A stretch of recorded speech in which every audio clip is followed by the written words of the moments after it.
Welcome to the Tech Egg. Don't get scrambled. Enjoy the video.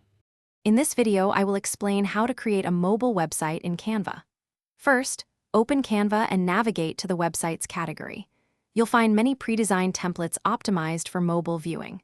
Select a template that best suits your project, whether it's a portfolio, business page, or event invitation. This initial choice sets the foundation for your site's design and functionality, making the subsequent steps much smoother and more efficient. Canva offers hundreds of options to get you started quickly. Now, let's dive into customizing your website's appearance. Change the color palette to reflect your brand and select fonts that are easy to read on smaller screens.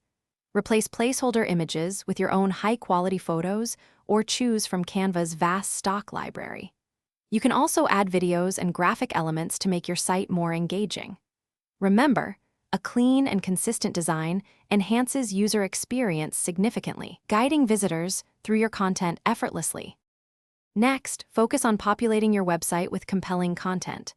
Add all necessary text, ensuring it's concise and impactful for mobile users.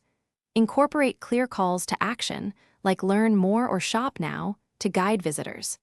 You can easily add new pages to your site, such as an About section or a Services page, and link them together. Canva's intuitive interface allows you to drag and drop elements, making content arrangement straightforward and efficient for any user. Finally, it's time to publish and share your creation. Always preview your website on various mobile devices to ensure everything looks perfect and functions correctly. Once satisfied, click the Publish Website button. You can choose a free Canva domain or connect your own custom domain for a more professional look. Share your new mobile-friendly website across all your social media channels and other platforms to reach your audience effectively. Congratulations, your site is live. Thanks for watching. Consider subscribing if I helped unscramble your problems.